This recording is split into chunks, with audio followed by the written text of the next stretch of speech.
Good evening, all. So, I once again welcome you all to this fourth day of Engineering Foundation program. So, today we'll be discussing some topics from physics. So, laser and quantum computing both are important topics in the area of physics. Today's session will be handled by Hari sir. So, I welcome you, sir.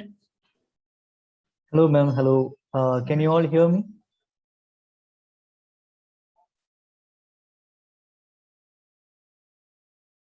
Is my audio is clear?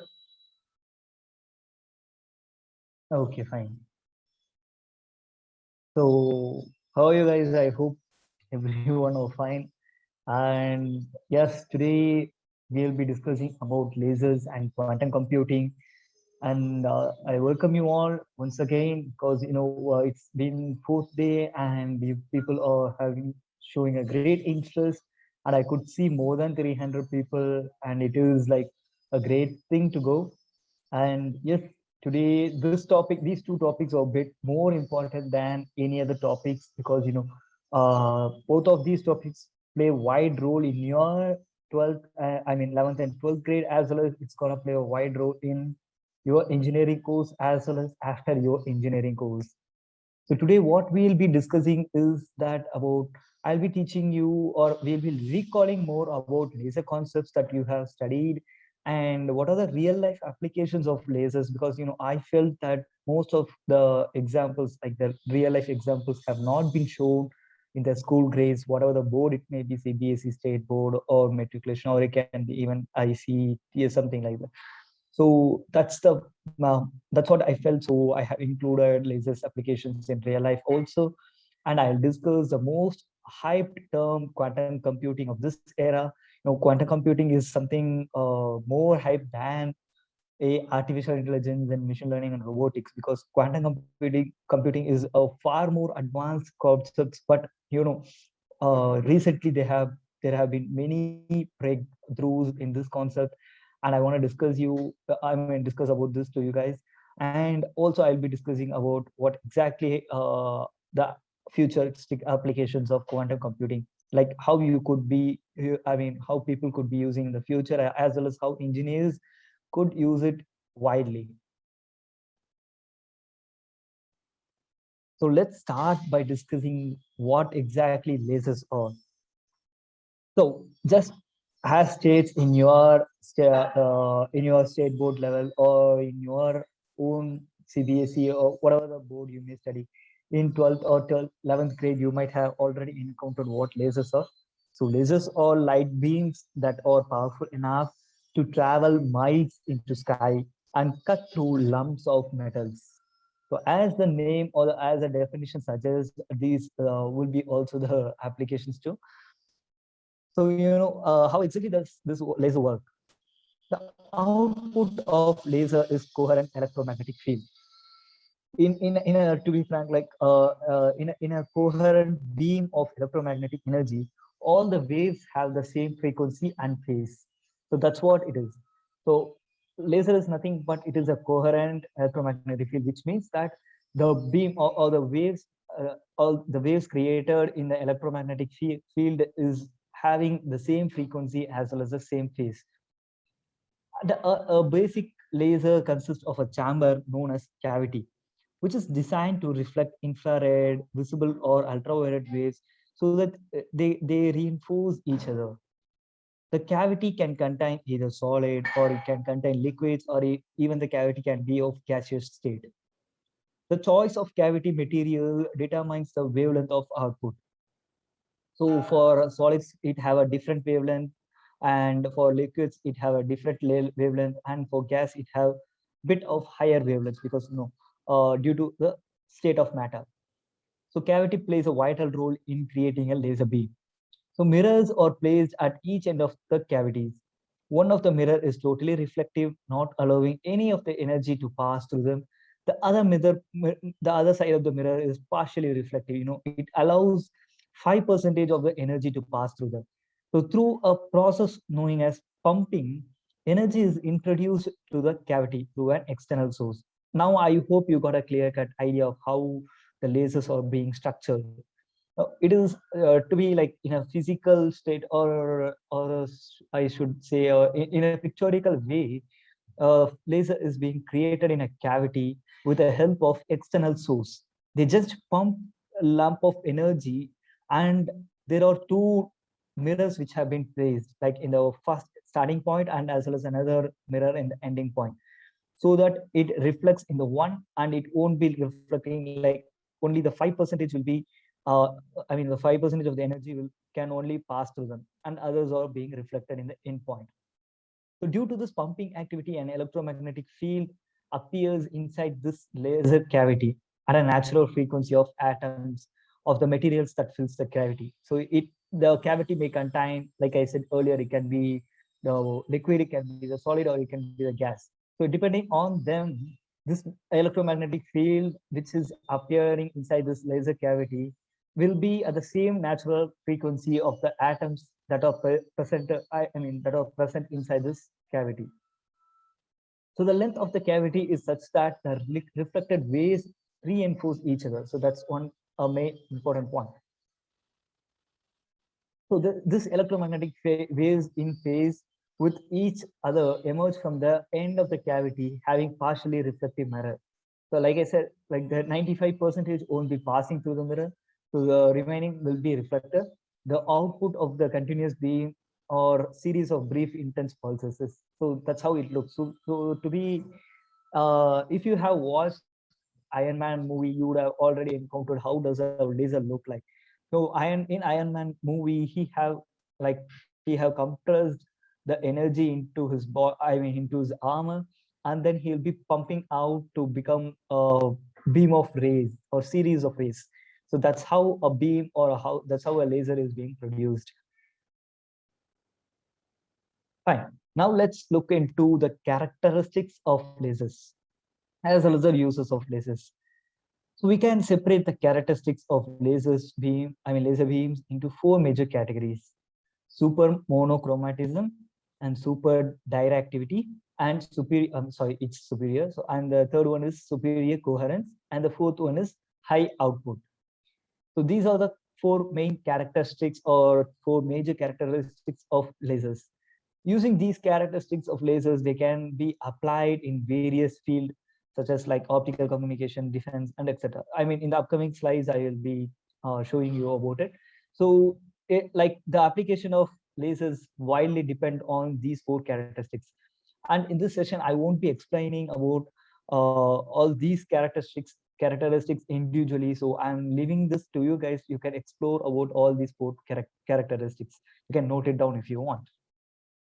And now let's discuss about the uses of lasers. So when lasers were invented first, they were called as a solution looking for a problem. So it's funny, right? So many of the scientists quoted this, a solution looking for a problem.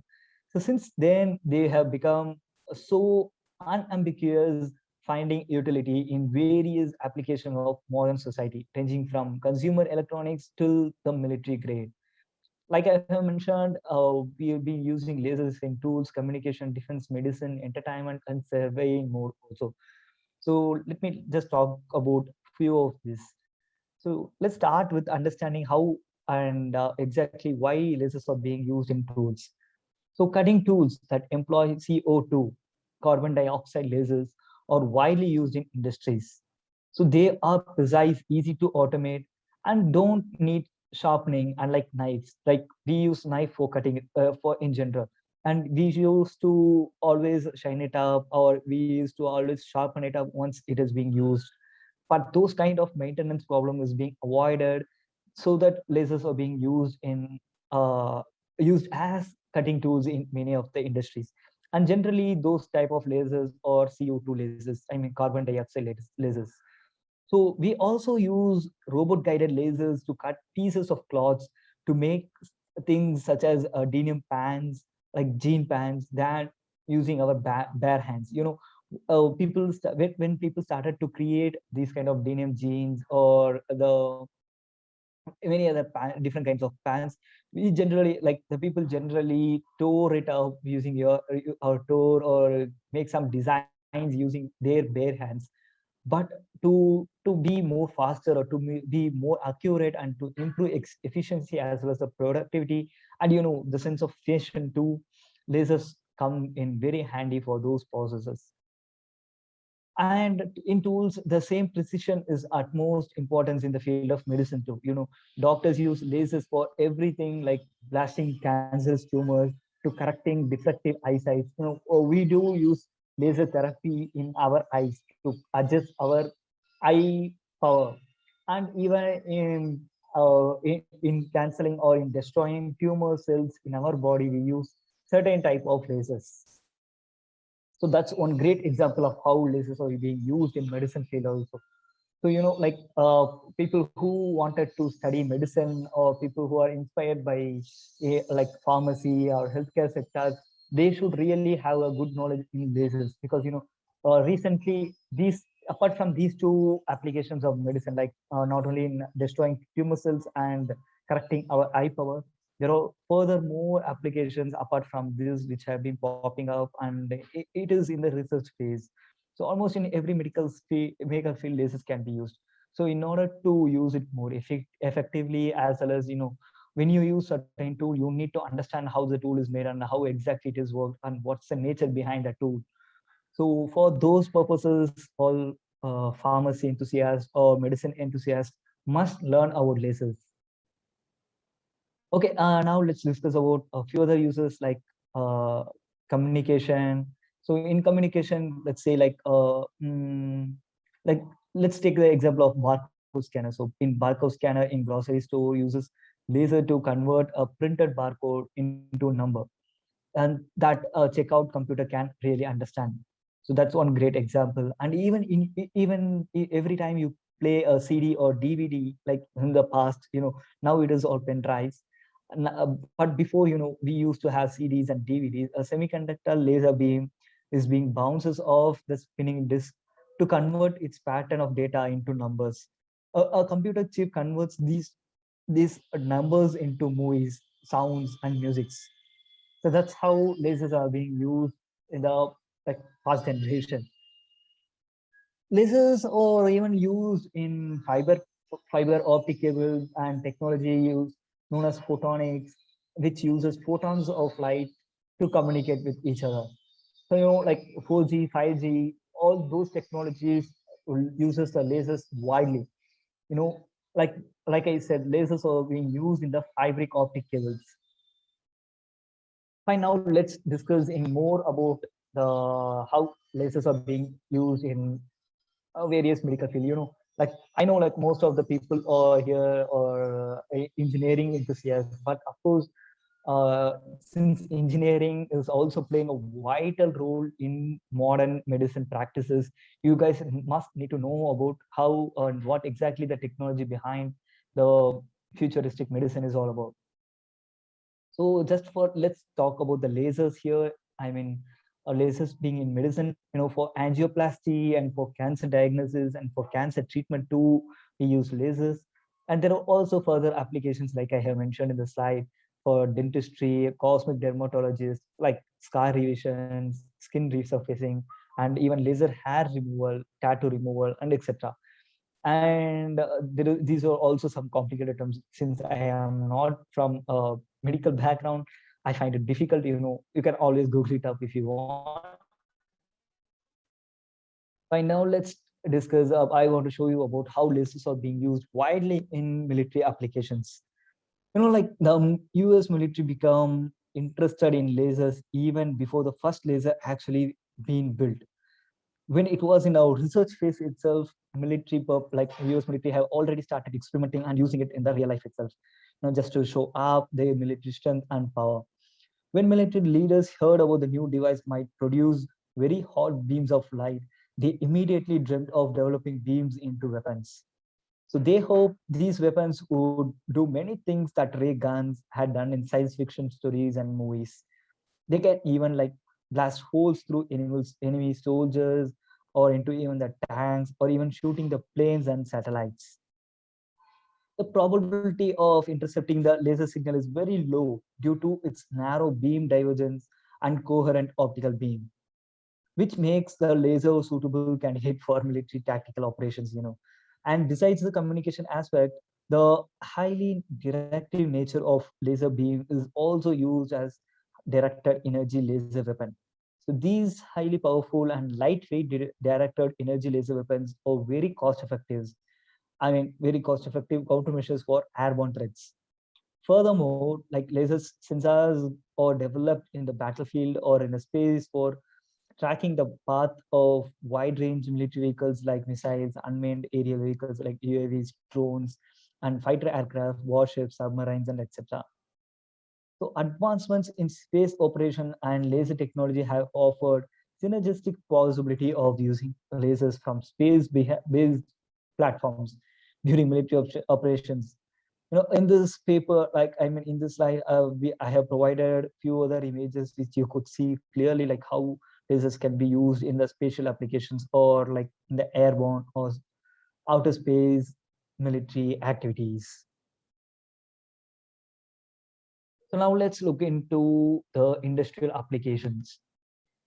So as you could see in the image, industrial applications now include many new applications like laser welding and laser drilling, laser cutting, and particularly, laser cuttings. I think you might have already encountered for glass decoration purposes, trimming purposes, and for milling purposes. We have already seen some kind of laser being used for welding, cutting, and also drilling purposes.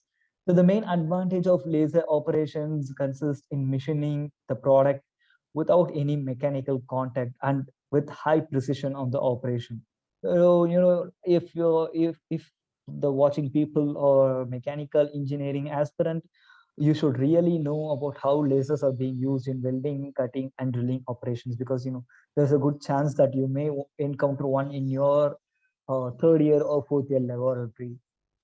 So the laser welding makes use of optical radiation to melt the material to desired depth and minimizing at the same time the surface vaporization. The surface vaporization is an important concept which you might learn in your mechanical engineering. And in practice, this procedure utilizes the most of the continuous lasers of infrared CO2 spectrum. So infrared carbon dioxide spectrum is generally what they use for welding purposes. And also there is another grade called as NdYAG, NdYAG. So this is actually another spectrum which being widely used in the lasers for welding, drilling, and many other mechanical processes.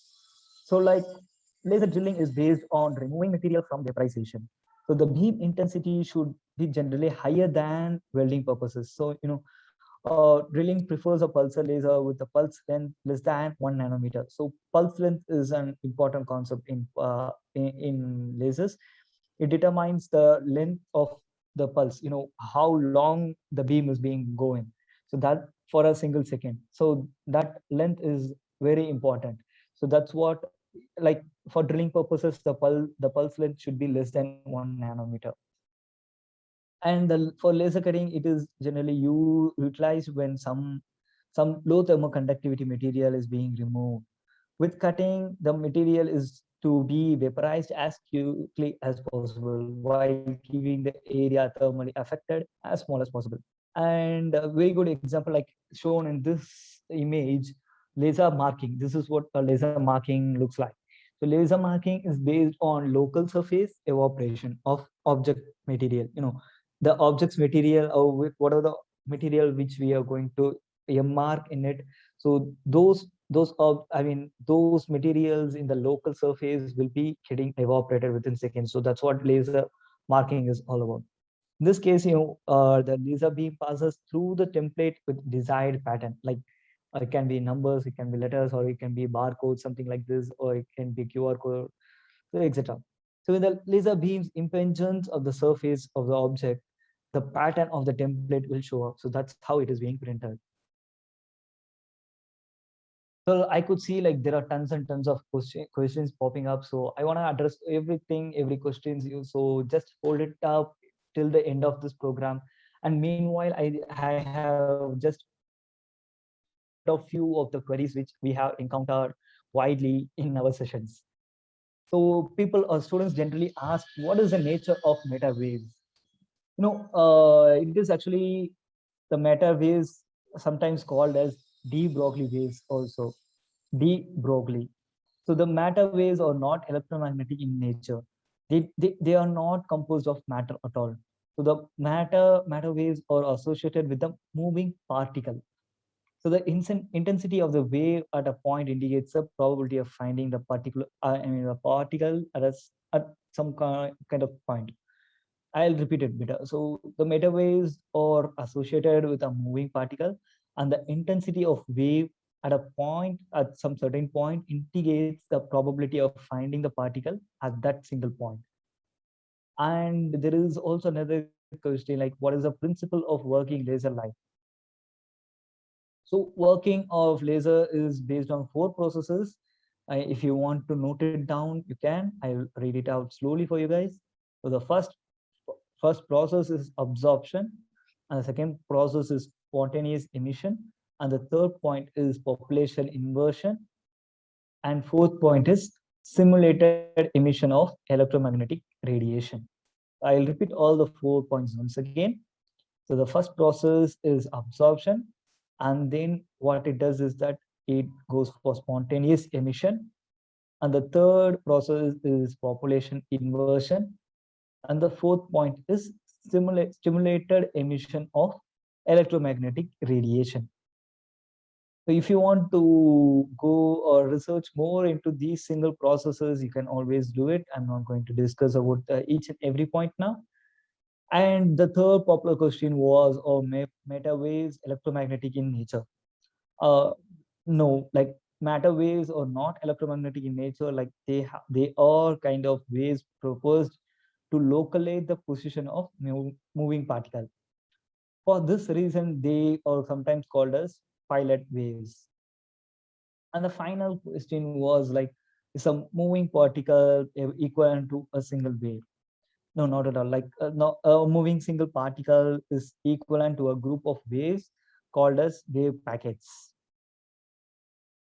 I hope this question, one of these four, I mean, you guys might have had one of these 4 popular questions in your mind, because these 4 are some queries which I got generally in my past experience.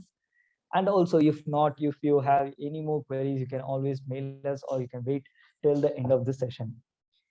So that being said and done about laser concepts, now let's pop into the most hype term and also most of one of my favorite subject, quantum computing. So quantum computing, like it is actually important and it is also easy to learn.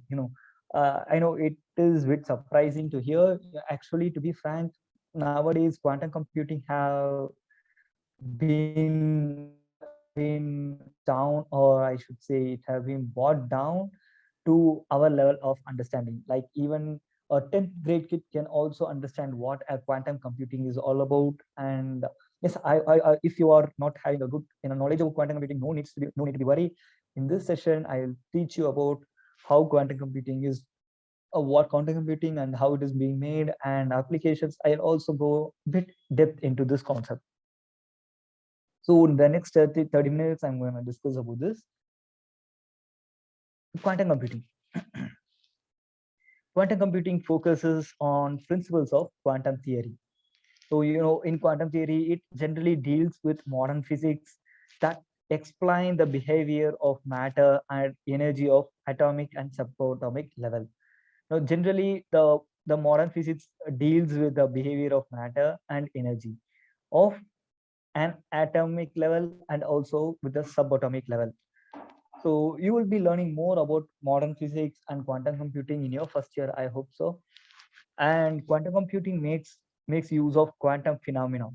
The quantum phenomena, you can also make a note of it and Google it in your own. Quantum phenomena is like the quantum bits, superposition, and entanglement to perform data operations.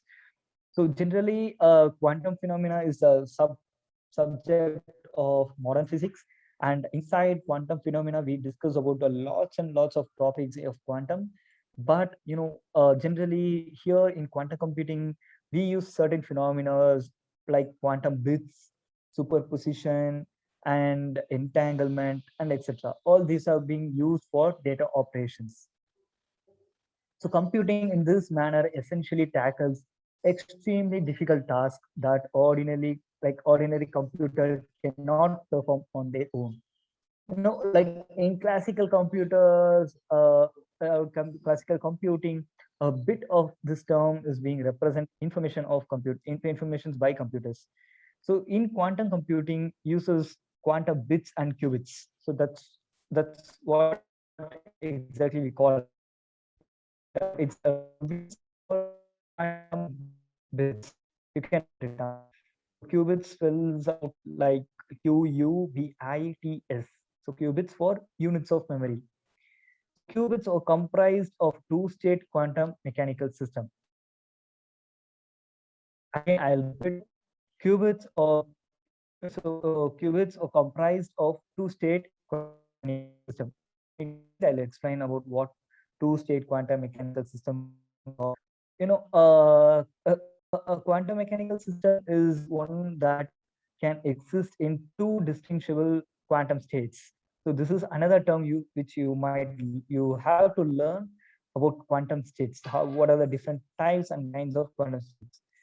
So a quantum mechanical system is one that can exist in two distinguishable quantum states. Seeing the terms superposition and entanglement might be a bit vague, but it's okay.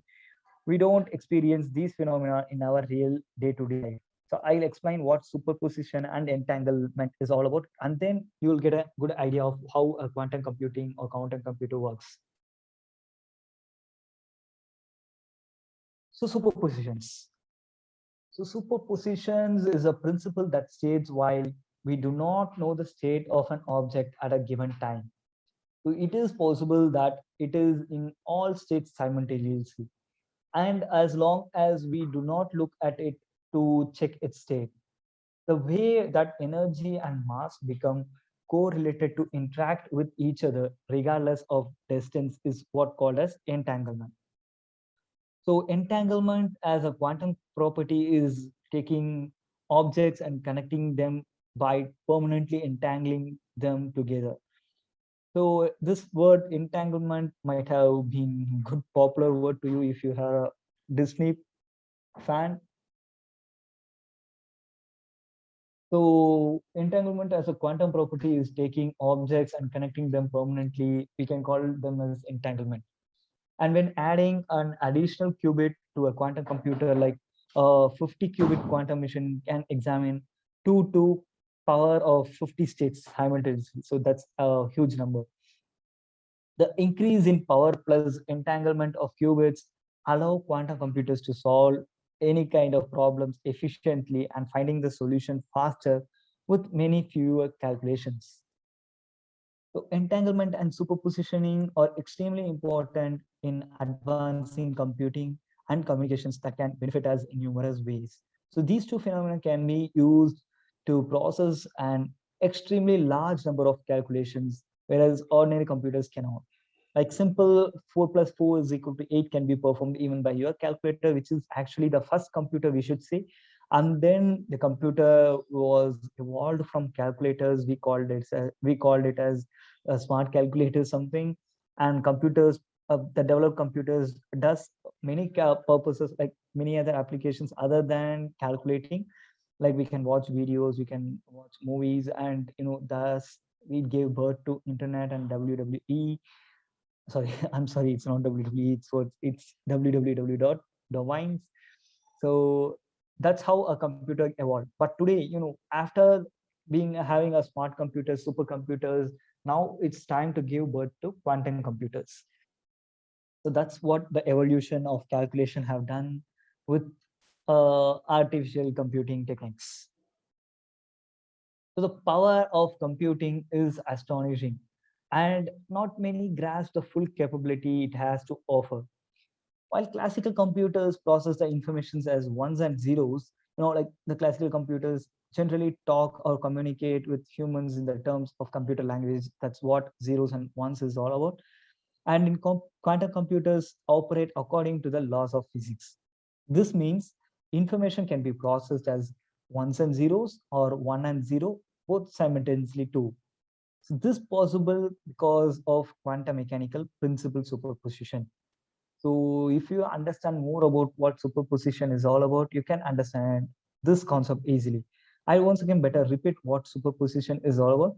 Now, superposition is a principle that states while we do not know the state of an object at a given state of time, it is possible that the matter or the object can be in different states simultaneously.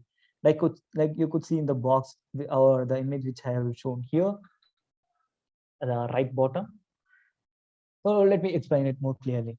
In real world, where bits are received as zeros and ones, only one of the four possible states can exist in a time in space. So, however, in quantum superposition state, all four of the possible states can coexist in time and space simultaneously. So let me just go back to the calculator thing. So when calculator was invented or discovered, it was all about zeros and ones. So the computer or the calculator just understood or it demanded the bits, like the ones and zeros are called bits. So they demanded the bits to be in single state. But today, now in quantum physics, in quantum computing, which have extracted, which uses the quantum phenomena such as called as superposition and entanglement.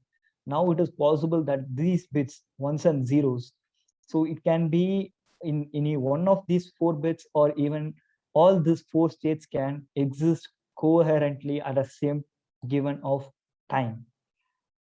So that's how the data can be processed, or that's how data can be stored, and that's how the data can be transferred from one place to another. So if, like, again, if we could achieve 4G, 5G, and even 6G just using ones and zeros, just imagine how these combinations of all the four states, as well as working all these four states together, can achieve, at what extent they can go.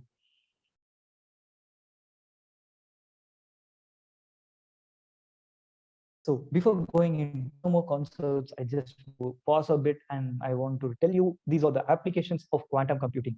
In machine learning, it can be used. Generally, in machine learning, we take lots and lots of time to train a certain model. So if you have a good knowledge about artificial intelligence and machine learning, you might know what training the data and testing the data means. So training data generally takes lots and lots of time, as well as it takes lots and lots of space. And the generally we need a high level of GPUs. I mean the graphical processing unit in your computer.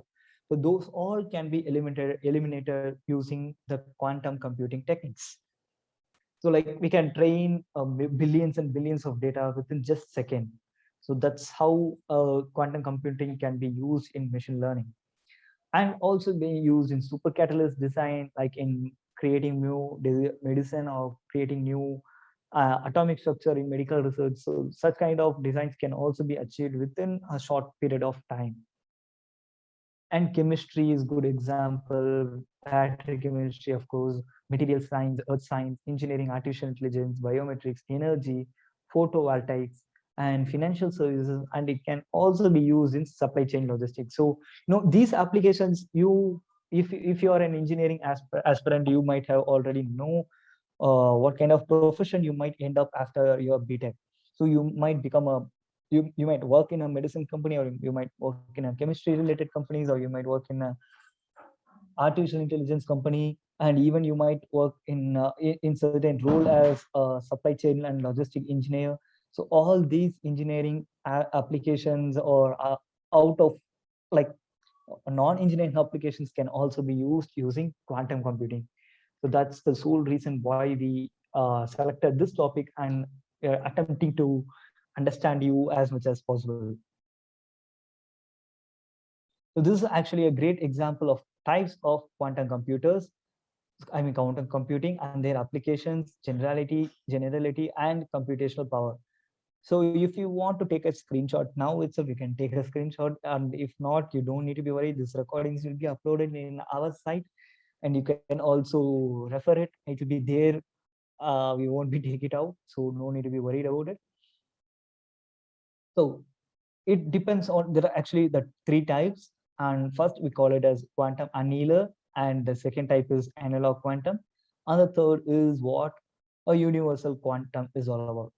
So as you could see in the image itself, quantum annealer is nothing but a very specialized form for of quantum computing with unproven advantages over other specialized forms of conventional computing.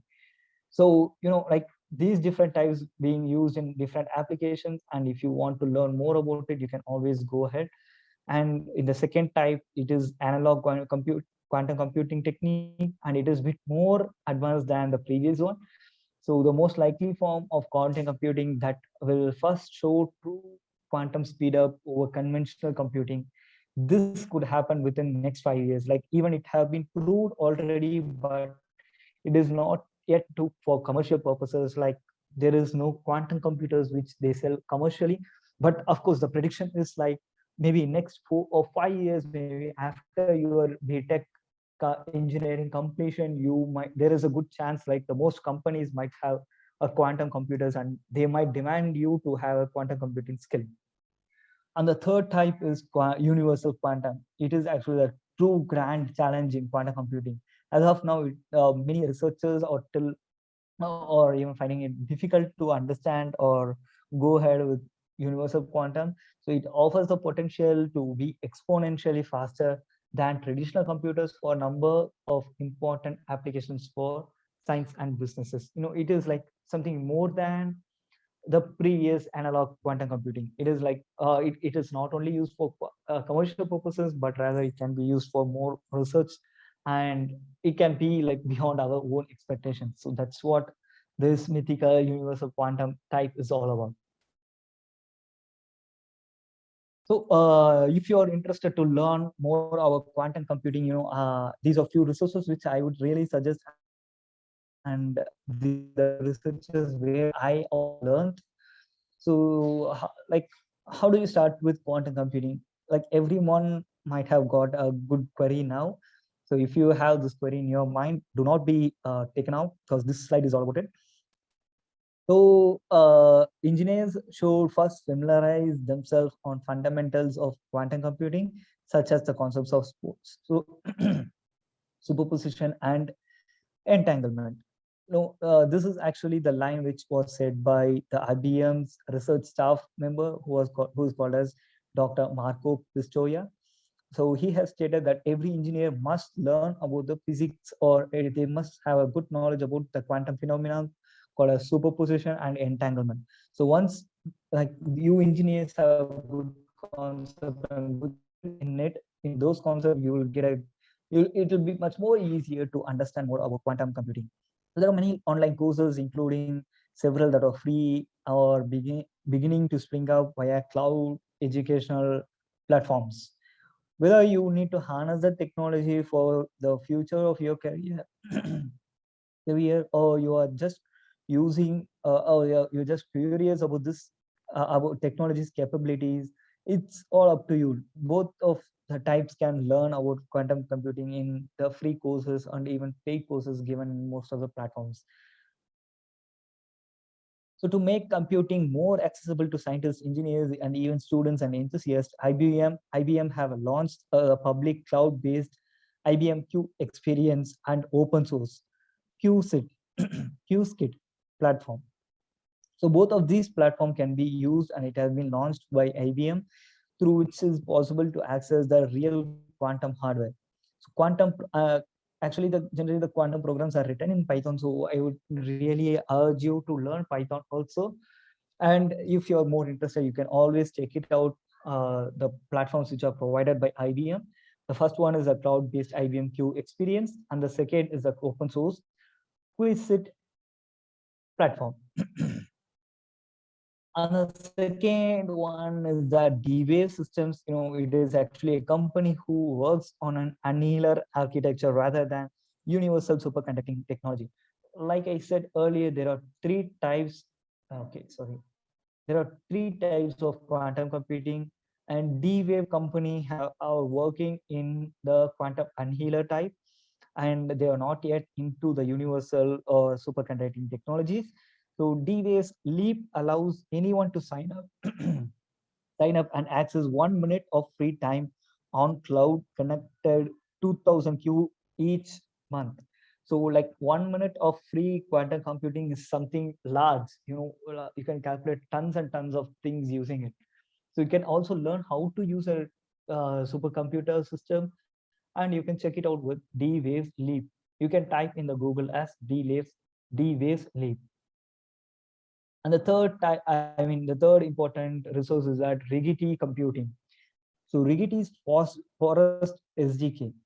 So it is a software development kit, SDK means, and it is actually a lightweight downloadable SDK that incorporates a powerful QVM and runs on your local machine. So it is actually kind of a virtual machine. It can be downloaded and used by your own in your own laptop or in your own computer. It's actually a great way to get started with quantum programming, and enables users to create quantum entanglement in less than 10 lines of code. So again, if you're more interested to learn and how to use this resource, you can also go for YouTube videos. So they have guide how to download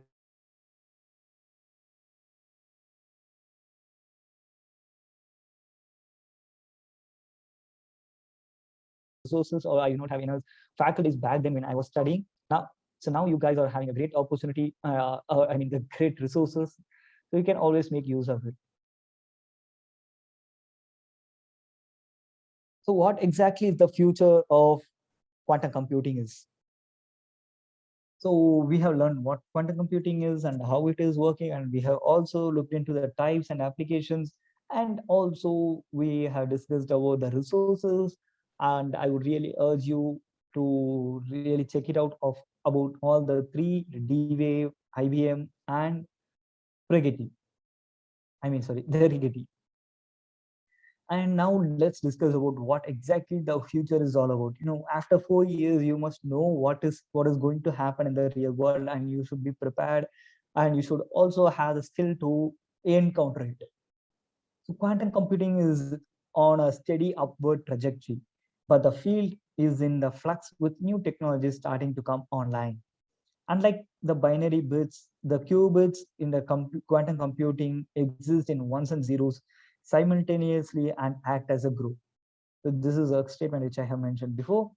As a result, the 300 qubit set would be enough to calculate all information in the universe. So that's how the powerful a quantum computer can become. So just using 300 qubit set, you can calculate all the information in the whole universe. And in other words, more than anyone needs to know in a lifetime. That's actually more than what we can imagine. So quantum computing gives hope that we can solve many problems that were previously out of reach, which may be good or bad depending on the problem in the question. So for example, QC, like we call quantum computing as QC. So QC has potential to help the model of chemical molecules, which is essentially to discover and develop new drugs. On the other hand, quantum computing will also make use of uncrackable security codes, and resulting in the need of establishment of QC resistant cryptographic method. Once a quantum computer can crack any number of security codes or decode any kind of cryptography, we need to also have enough technology and enough skill to build quantum computer resistant cryptographic methods. So cryptography is, again, it is a secret, or I should say it is a language of symbols. So these are being highly used in government sectors for defense purposes and to secure their own privacies and etc.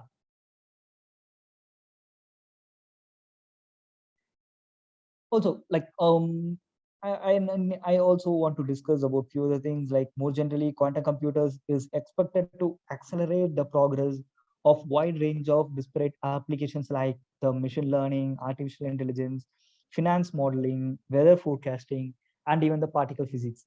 So all these can be used widely. The great combination would be, like, I would really wish to have artificial intelligence, like a general type of artificial intelligence system along with a quantum computer. So I just could imagine how how nice and how majestic it would be.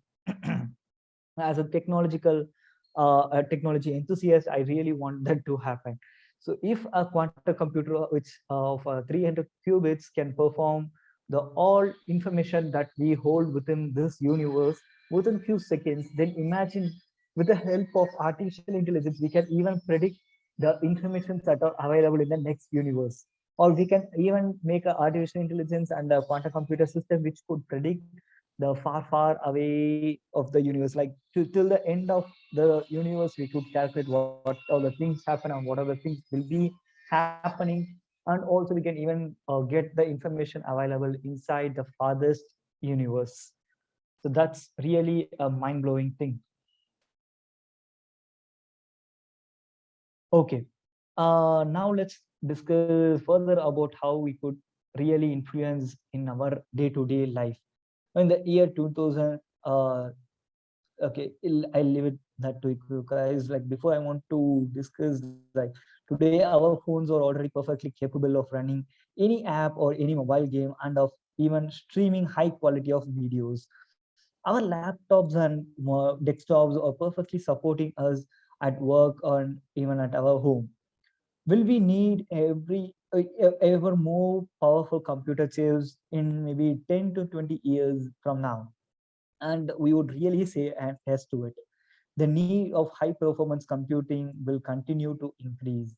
And there has been a projection like in 2035, we will still produce massive amounts of data without deleting any. So think of a pictures and videos posted in social medias in whatever form it may be, and the huge amount of data processed by companies such as like Google, Facebook, and Amazon. They can withhold to all of these amount of data, and they can also process and make simpler to us with enough privacy and security. Now, again, there is new technologies like wearables and ingestibles will continue to monitor our health.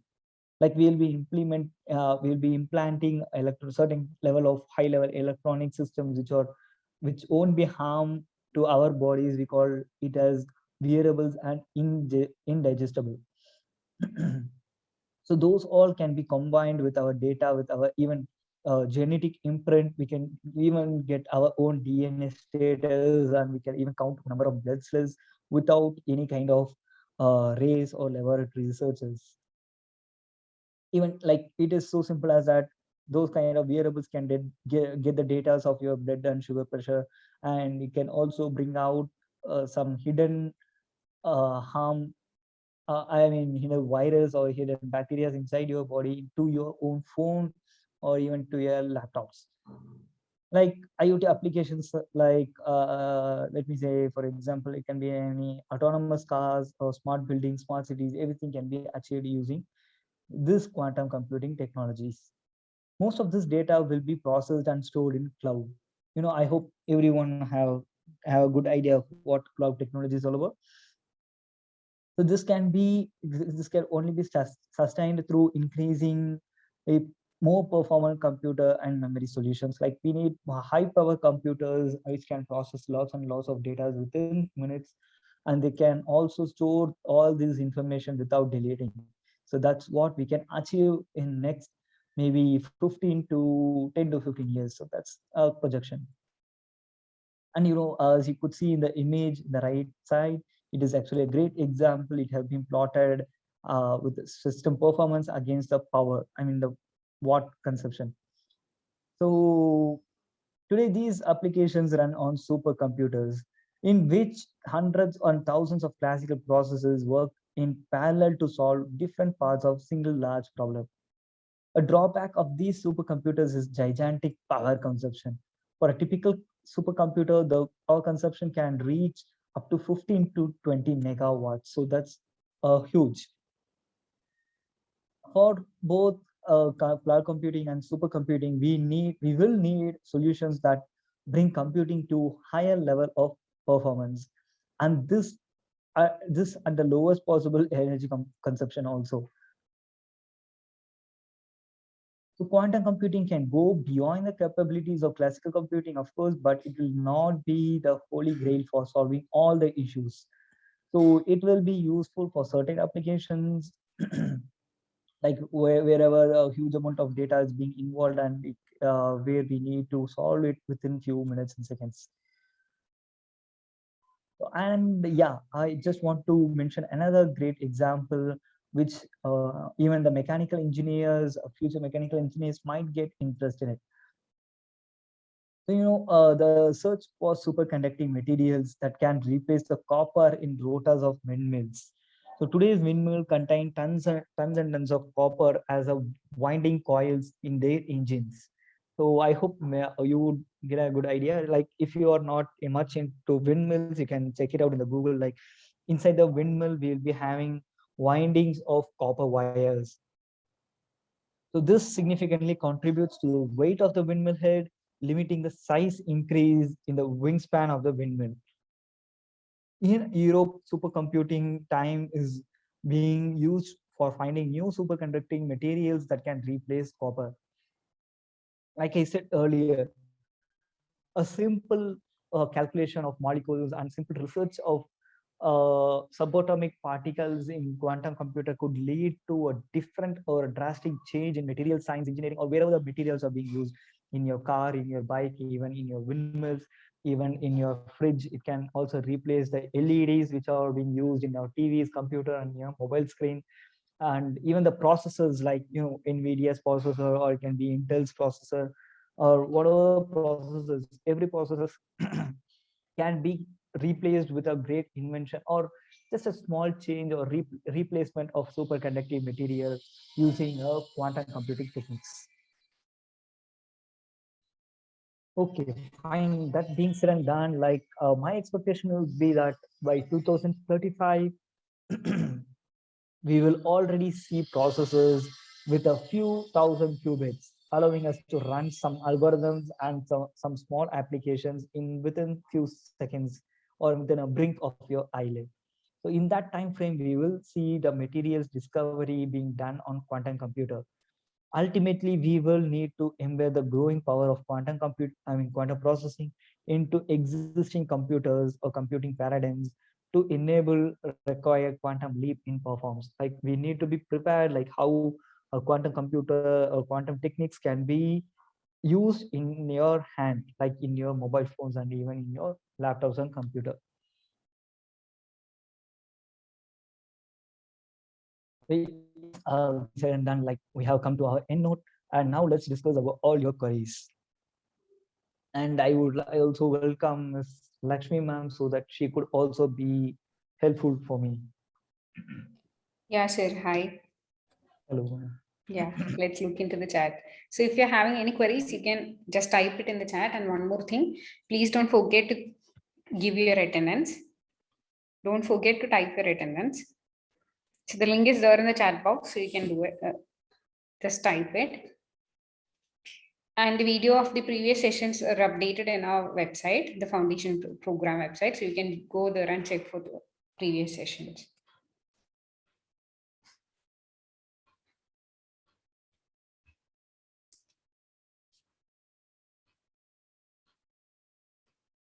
Yeah, you can ask any queries apart from admission process.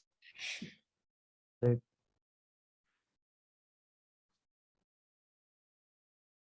there are lots and lots of questions. Just a minute, I'll just enlarge my chat box. Yeah, I could see a. Yeah. Okay. There is a question like, could lasers can cut a diamond or not? Lasers are very effective and being used in cutting some sort of materials, especially in cutting the diamonds. Yes, there is a question like I want to address what exactly the relationship between quantum mechanics and quantum computing is all about. So quantum computing is based on the principle of quantum mechanics. Like I said, the quantum superposition and entanglement. So those two concepts, those two phenomena, the superposition and entanglement, the or what we call it as quantum mechanics. So inside quantum mechanics, there are lots and lots of concepts other than the superposition and entanglement. So, but we are just leveraging, like the quantum computing is is just leveraging these two topics and thus achieving large amount of scope. And this quantum computing or quantum mechanics, there is no branch like that in Amrita. You'll study it as a subject in your course. I'm sorry, I could not hear your voice, ma'am. Is it only for me or? Is it okay now? Yes. Yeah, someone is asking whether there is a branch called quantum mechanics or quantum computing in our college. You'll study this as a subject in your curriculum. Yes, The attendance sheet is once again shared, so please fill the attendance sheet. And yes, there is actually on good great news. If you want to Google it up, you can also check it out. Like Amrita Vishwa Vidyapidam has signed a memorandum of understanding. We call it as MOU with Q New Labs. So Q New Labs is like the hi-fi lab for quantum computing, and they have signed up with Amrita for certain types of research more into the quantum-based security and for quantum computing technologies. So this joint effort will also look the potential commercial applications of quantum safe internet technologies too. So like if you're interested, there might be a good chance that you might encounter this, or you can also work with the faculties who are working in quantum computing in Amrita.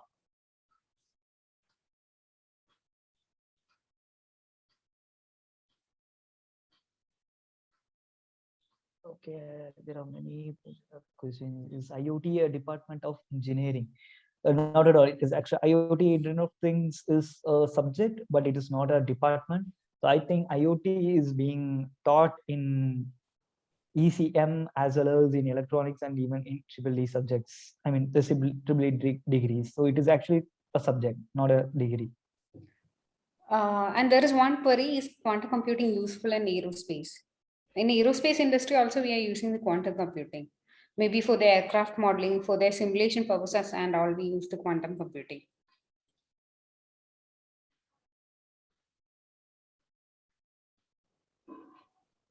There is a question like Asaf Ali have asked that quantum entanglement is an absurd concept which but Neil Bohr have proved it practically, and how it was practically proved.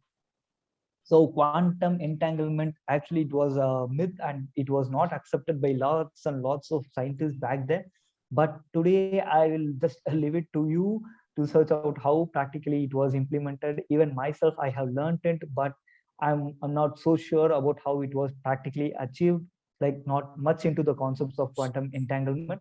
But of course, there are lots and lots of papers which I have read how the entanglement is not, they have proved it is not a myth anymore. So like Neil Bohr is not only the scientist who have proved it, but also it has like maybe more than 50 years back itself, they have theoretically proved how quantum entanglement works. And also like many people are suggesting that this quantum entanglement concept can lead to parallel universe concepts also. So that's where Neil Bohr comes in.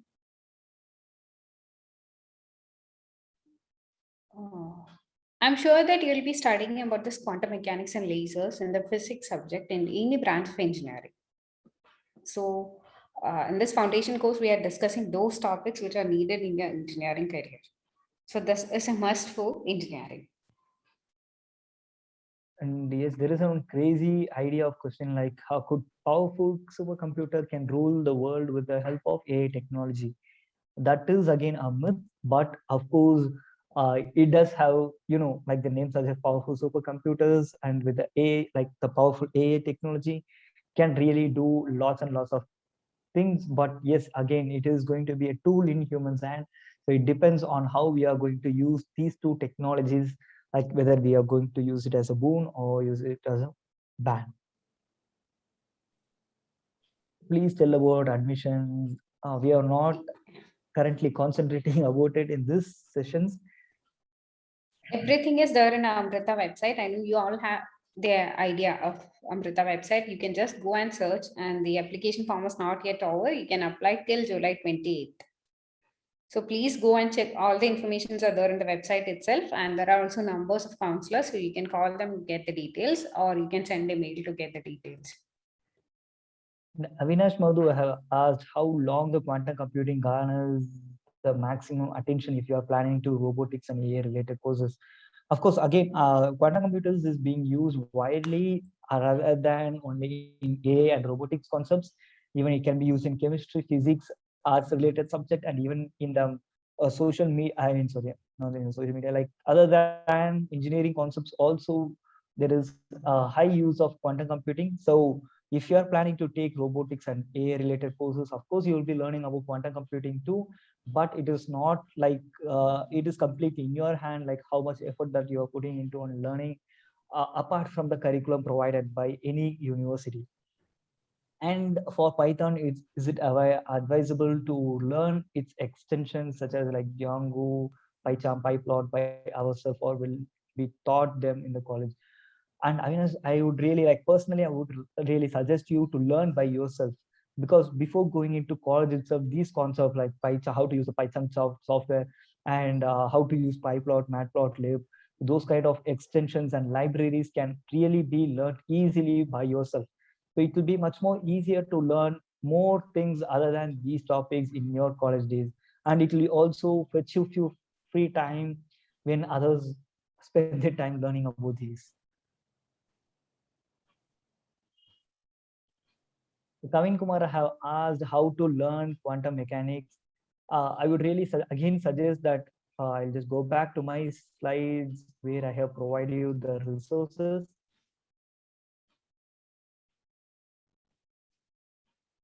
Not here. So IBM, D-Waves, and Regularity Computing have provided a really great resources about quantum computing. And also you'll learn more about quantum mechanics in that itself, because only if if you have a good understanding of quantum mechanics, like the superposition and the entanglement, you'll get a good grasp about quantum computing. So in these resources itself, you'll find it great about quantum mechanics as well as quantum computing. Now, can you share the attendance link once again, because many students are not have been asking it once again.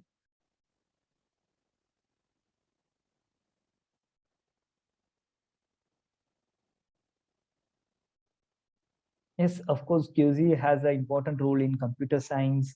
And like we already talked about it, when computation is quantum computing, the name suggests itself, it is about computational thinking as well as the computing techniques. So CSE does have a real role in it. So we could say quantum computers are nothing but it is the evolution, or we should say upgrade model of the laptops and the desktops that we have currently today. So there are lots and lots of quantum computers being used in many research labs around the world, but it is not yet up to the researchers who are working in the university level or to the national resources, or it is not yet into the commercial purposes or commercial field.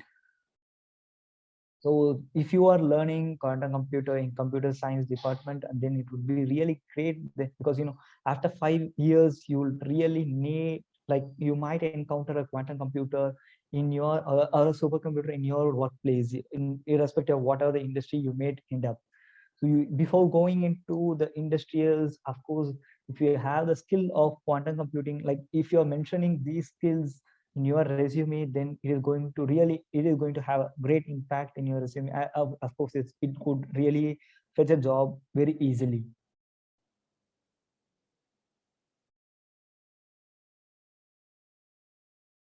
And Pranav has a very important and a very nice question, like I love nature and I want to help preserve it and help rebuild the forests and jungles. Would quantum computing help in developing new technologies for this? Of course, really, of course, just a second, in my mind, I just thought about having a quantum computers which could calculate the amount of rain that uh, climate might bring in. Like I said, one of the applications of quantum computers is weather forecasting. With a sufficient amount of artificial intelligence too, you can easily accurately predict the weather forecasting, and you would really predict which places the rain might come up and which places might end up in drought. The future predictions can be calculated, and we can act accordingly, and we can preserve the forest accordingly. So that's actually one great question. I would really, really appreciate it.